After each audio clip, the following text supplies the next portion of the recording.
For every effect, there must be a prime cause. And the principle of gender. Everything essentially has a masculine and feminine component to it.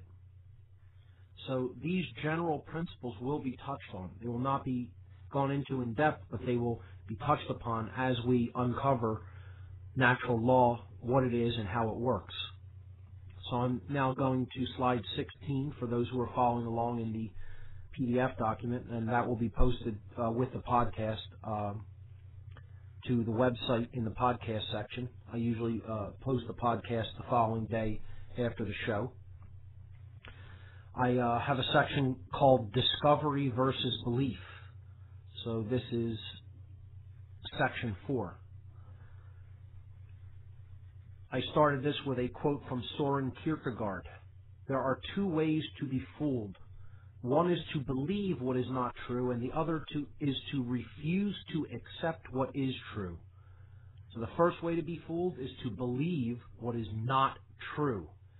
The second way to be fooled is to refuse to accept what is true. And that's the decision that humanity basically faces. And they usually fall into both of these, and people believe all kinds of nonsense and refuse to accept the truth. And that's why we're in the mess that we're in. Well, my presentation isn't about belief at all. I think we need to steer humanity away from belief in general and get people to start looking at what it actually is present in this world, the truth, okay? Things that actually do manifest in reality. And there is such a thing. You know, the opposite of that there is no such thing as truth, is an ideology called solipsism, which we've talked about on this show pretty extensively. And it is the biggest lie that can ever be bought or sold. And the ideology that there is no such thing as truth is the most dangerous and slippery slope to totalitarianism that there is. Because if there's no truth, there's no right or wrong, and therefore man gets to make up what is true, what is right, what is good, and decide that he's God, essentially. And that's what the ideology of solipsism is.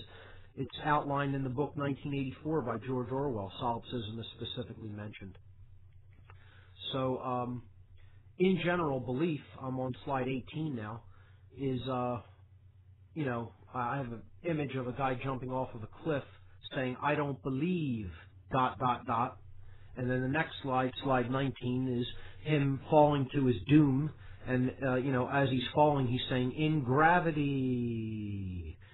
And then there's going to be a splat there at the end because he wants to refuse to accept something that simply is true, a natural law known as gravity, thinking that he's going to defy it because he doesn't want to believe in it. And the universe doesn't work that way. And like a physical law like gravity, the natural laws do apply in the same way that gravity does apply. It does not matter whether you believe in them or not. They are extant. That means they exist in and of themselves. They are self-existing principles, and belief in them is completely irrelevant. We're not talking about belief here. We're talking about recognition or discovery of principles that exist. Okay? So the next slide, slide 20, is Mikhail Bakunin, the father of modern anarchy. He says that the liberty of man consists solely in this, that he obeys the laws of nature because he has himself recognized them as such, and not because they have been imposed upon him externally by any foreign will whatsoever. Recognition, discovery, that's what we're talking about, not belief. No belief is required here. No belief is required of anything that is said on this show at all. Look into it. Discover it for yourself. Or discover the contrary, if that's what the information leads you to. Consciousness is the next section. To understand natural law and how it works, we need to know a little bit about how our consciousness works first. And we've covered this extensively on this show, so this will be a recap. And I don't think you could ever repeat this information too often. The more you go through it, the more it sinks in, the more you come to understand it. And the more you think about these things, the more of an appreciation you have for them. So I think it's important to recover ground that's already been covered. I don't think it's wasted time. I think that helps to solidify some of these concepts and ideas for people. Many people need to hear things multiple times before they really become entrenched. Okay, so before ideas sink in to the extent that they're really applicable in someone's life. Okay, so consciousness, how we're defining that in the context of this presentation, is the ability to recognize patterns and meaning with respect to events taking place both within oneself and around oneself. It's simply the ability to recognize patterns and meaning, okay, both internally and externally. And consciousness has a polarity to it in gender. Okay, so this is the principle of gender coming up here. There is a masculine and a feminine component to consciousness. The masculine is called yang energy, which is solar or of the sun. It is active, analytical, dominant, aggressive, and corresponds with the left brain hemisphere. There is also feminine or yin energy to consciousness, and that is lunar or of the moon. It is passive, intuitive, submissive, compassionate, and is largely governed by the right brain hemisphere of the brain. Okay? Moving on to slide 24. Consciousness has three basic expressions. There is a creative principle and, again, a feminine and masculine principle. Okay, so we see gender employed here again. All right? So our thoughts are the first expression of our consciousness. This is the creative principle of consciousness, or the father of this trinity of consciousness. The emotions. This is the internal or feminine quality of consciousness, the feminine principle or the mother of this trinity. This is the yin energy or internalized energy of consciousness. All right? The external component of consciousness, of the manifestations of our consciousness, is our actions. And this is a male principle. We act with, force. We act with what we do with our body. So that's an outward or external manifestation of consciousness. So that's considered masculine or yang-based energy. Okay? So since our actions are the byproduct of our thoughts and our emotions, this is considered a child because it is born into existence after we have had thoughts about something and emotions about it, and then we act on it. So that's the fruit of our thoughts and our emotions, or the child of the trinity of consciousness, thought, emotion, and action. Okay? And since it's masculine, it's considered a male child or a son. All right? Moving on to slide 25. Consciousness is expressed through the physiology, through the human brain. And we broke down the triune brain, the three-part brain structure that we all have. And the first component of the brain, the component structure, is the reptile brain, the brain stem, and the cerebellum.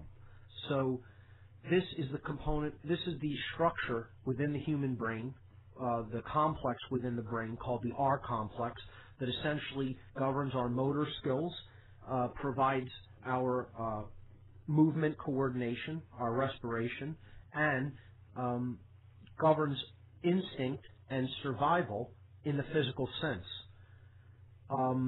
It's important to have that, the fight or flight response, because that's there for when we are in any kind of physical danger. That part of the brain kicks in and helps us to survive the situation as the need may be. Dwelling in it is a problem because it will destabilize the other components of the brain if we really live from a pure physical survival standpoint only and dwell completely obsessed by the material world. Okay? So it's a necessary component of the brain, but we don't want to dwell there because it's the lowest consciousness of the brain structure. The mammalian brain is also known as the limbic brain. This is slide number 26. It's highlighted in yellow there. Okay?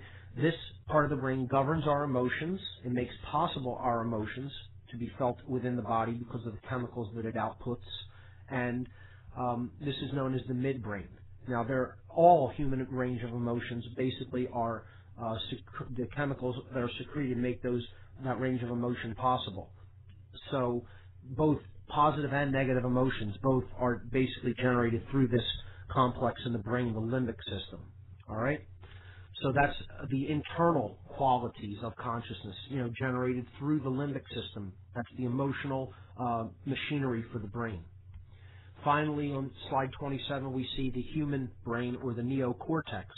This is responsible for higher order thinking and higher order thought function, conceptual thinking, reason, logic, science, mathematics, creativity, art, intuition, morals, okay, language, everything that basically makes us a human being. Hence, it is called the human brain. This is the most complex and developed part of the brain. It is the newest evolutionarily, therefore it is called the new cortex, neocortex. Okay? Now, in the next slide, 28, we see that the human brain is bilaterally symmetrical, meaning it is composed of two equal hemispheres. The left hemisphere, or the male hemisphere of the brain, which I've marked with a upward pointing triangle and the word yang to correspond, again, in gender. The principle of gender here applies to the brain. This is the male hemisphere of the brain. The functions that it makes possible are analytical thinking, logical thinking, precise thinking, repetitive, organized, detail-oriented, scientific, detached, literal, and sequential. All of these types of thought functions are made possible by the left or male brain. Okay, this is yang energy. The symbol of yang energy is the upward pointing triangle or the blade. Okay, the right brain basically makes possible quite the opposite functions of thought and consciousness. It is more creative, it is imaginative, it is general, it is intuitive, conceptual, it grasps the big picture, it is heuristic or holistic, it is empathetic, okay, empathy. It is figurative and irregular thinking or nonlinear thinking, okay, non-time bound thinking. So this I've marked with yin, the word yin, and a downward pointing triangle, which is the chalice, or the symbol of feminine energy. The goal of working to elevate our awareness will be the balancing of these two hemispheres of the brain, and I've symbolically shown that by the coming together of the yang and yin energies, or the left and right brain, or the masculine and feminine components of the brain, to bring them both together, and that is a well-known symbol known as the seal of Solomon, the sun and the moon. Again, the left brain is the solar brain, the right brain is the lunar brain, or moon. Okay, the sun and the moon coming together, the chalice and the blade coming together. Okay, and some people know this as the Star of David, but it is much older than that. This is called the seal of Solomon. Okay, the sun and the moon coming together, or male and female coming together, the chemical wedding, the balance of consciousness between male and female, left and right brain hemispheres. In the next slide, I show what a balanced brain looks like versus what an imbalanced brain looks like. When we dwell chronically in one brain hemisphere modality or another, no matter what it is, no matter which hemisphere is dominant, the neocortex becomes destabilized. And we see the result here. This is a PET scan showing global EEG coherence in the neocortex on the left, and showing a person who basically has neocortical brain damage. And these are not holes in the brain physically, they are areas of electrochemical deadness, or